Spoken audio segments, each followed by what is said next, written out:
It does not take much looking before we see there are divisions in the world. Even a child learns the world is an uncomfortable place. Most of the conflicts a child encounters at first are centered on the comfort level of the child. He encounters resistance to his needs. At first, he learns to deal with the issue of discomfort using intimidation and coercion, but over time he learns patience. He learns that as much as he may dislike it, there are other issues besides the ones that impact him or her directly. The child learns to identify his parents and his family from others.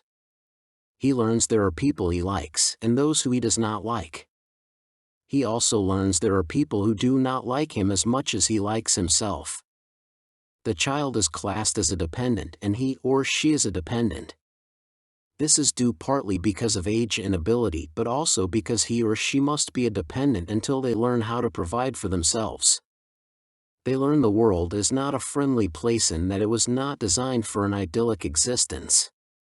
Man was put on earth to work and toil for his bread.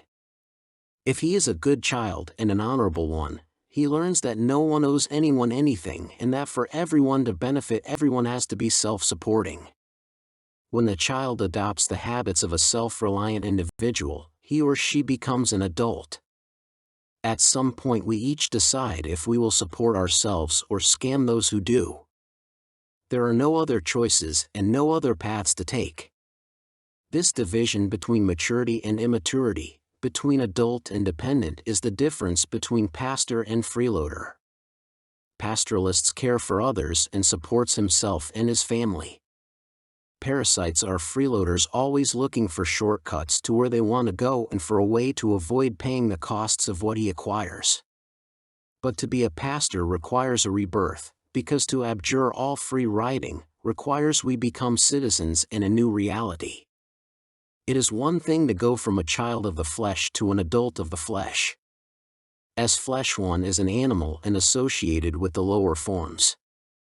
This human of the flesh is classified as Homo sapiens sapiens. To be a pastor requires a rebirth. As pastors we need to be perfected. One is not a pastor of a church, one is a pastor in the church. But the pastor is not an educator of perpetual Christian babes. Pastors are leaders who lead by example. Pastors are pastors of a new life of faith, that is the church. An earthly pastor is a pastor of individuals who he often assembles in a room of a building to teach and educate in a never-ending cycle of learning. A spiritual pastor is a pastor in the church.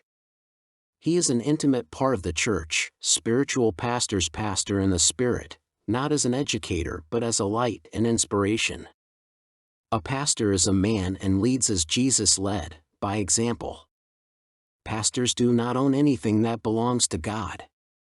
We pastor or shepherd the flock, but in so doing we exemplify faith. But how do we model faith in a world of hate and fear? The Bible tells us the rich man feared the future and amassed great wealth in preparation for an imagined future, but for him there was no future, for his life was to be cut short. The Bible tells us of the rich young man who did everything but sell what he had because he feared being without the protections great wealth brings. We buy insurance because we do not trust others. If we knew that our neighbors would make good any loss we suffered, we would not feel a need to take out insurance. On the other hand, the renter has no need our house insurance because it is not his house. But what is ours? The Bible is a proof of God. It is a pastoral guide, but a pastorship is about proving the God hypothesis. Life is not just about proving God's word is true in the positive sense. His promises come true, but remember, he promises those who disobey will pay. We do not get to prove God does not exist. We do not get to prove a person can live without God or in contravention of the truth of God, and escape retribution. They may win in the wealth game. The life of those who are evil are lived in the flesh, and evil may well succeed in measures that are tied up with the flesh. That is, evil persons may well get rich and win fights, but they will not win spiritually. They will not be wise, comforted, or at peace, which is why so many succumb to the lure of drugs. The Bible outlines an experiment, but as with all experiments, the test group is required to live in a specific way. The control group is those who are outside of the test parameters. The control group in this sense is defined by exclusion from the test group. Pastors are needed for this experiment because it cannot happen without the stewardship of shepherding men. This is not just a test of God, because we cannot do this as Christians. What it comes down to is a test of our pastorship. The question is, as pastors, are we in the control group or test group? If we are in the test group, we need to model biblical behavior which is grounded in faith. But this is not like Christianity, which is a self-applied appellation. One becomes part of the test group by manifesting a life of faith. First of all, faith is not singular. We do not live in faith in the fallen world of the flesh. A person alone on a desert island may be a Christian, but he could no more live in faith than could Satan. Christians gloss over the fact that the fallen angels all know who God is and who Christ is, and indeed know this better than we do, but they do not live in faith. But most Christians seem to think if you acknowledge the person of Christ and get baptized, that is the fulfillment of faith. But how does our faith differ from that of demons? Do we even need the church to have the faith of the average Christian? Many argue a person does not need to go to church to be a Christian. That might be true with the churches available to us, but such a blanket statement cannot stand if faith was understood. But let's imagine the church was eradicated and people still claim to believe. What would Matt 18:18 mean in this situation? How do we, meaning the church, bind on earth if there's no church and nothing to bind people to? But this comes from assuming faith is about us and salvation is a work of faith. We think we are saved by our protestation and that we are sanctified by baptism. These are works, and without faith they have as much power and virtue as any other work. Imagine me saying I have faith in you, but my behavior towards you is the same as how I interact with known criminals. What does my faith mean? When someone says they have faith in God, what does that even mean? The believer prays to Him, reads His Word, and says he trusts God to forgive him for his repented sin. But is this what God says faith is? I have faith in my fitness instructor. I ask him for exercises, I read his books, and I know he can make me fit.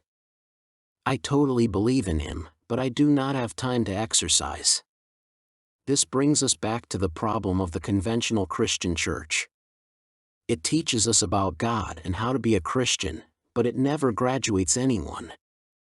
The churchgoer is a perpetual student, always learning but never graduating. But this is not living in faith. This is akin to the perpetual student who never graduates because he fears going out into the world of adults. The issue is responsibility.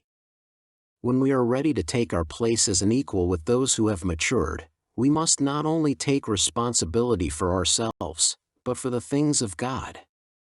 Pastoralism is people organized to care for what belongs to God. This is the purpose of the church, and in a broader sense, the purpose of man. We are here to give the glory to God, and the clearest expression of this is to care for what is His. In a practical sense, the job is too massive for any one person to do, and so we have to join together to do this. This is the church. But to work effectively and to give God the greater glory, we must express the diversity He created. This is the basis of specialization. The world notices the white race has a superior culture and civilization, but no one fully understands why. We are more Christian than other nations, that is true, but being superficially Christian has not always helped a nation. And there are other nations that are not Christian that have done well. The advantage is in our faith, and it is a faith a few other places have shared without necessarily sharing our Bible. People have to trust one another because to live well we need to help one another. Nature is not kind to isolated individuals. It takes a rare breed to succeed without help from others. Pastoralism is the recognition that without faith we cannot survive, let alone thrive. If nature does not destroy the individual survivalist, then gangs will. Therein is the problem, for we cannot survive alone, but other people represent a risk, also. Living alone is not a real option, which leaves only two alternatives: we live as a modified gang or as pastoralists. Gangs are not random structures, they are created for a reason within a well-defined framework. The basis is the physical world in the most general sense of force. Nature as a concept is constructed from disembodied forces. Gangs give force a persona and identity, but other than that, a gang is not appreciably different from a force of nature. There is some effort to give a gang identity and purpose, but the results are unimpressive. The role of the gang is to exhibit power, and the primary purpose of power is its justification. Power exists for its own sake. Power merchants are vendors of the classical protection racket.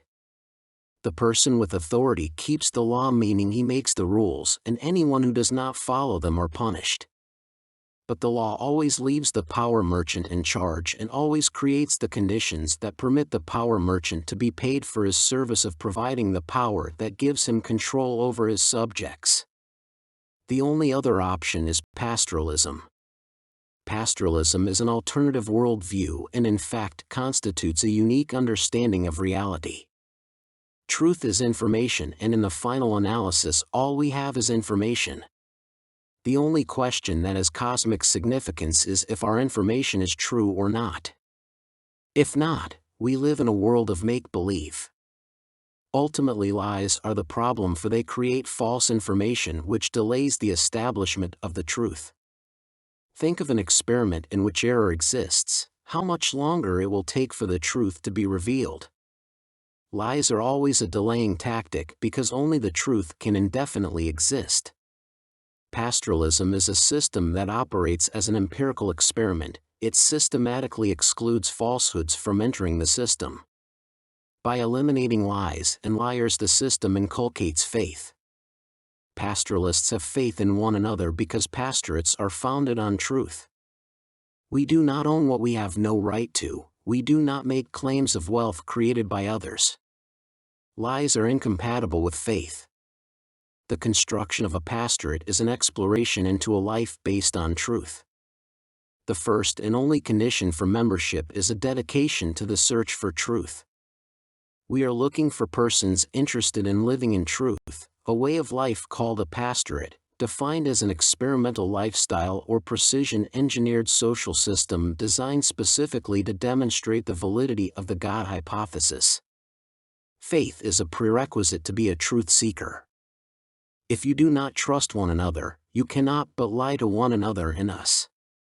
We won't lie, and we do not expect lies from you either.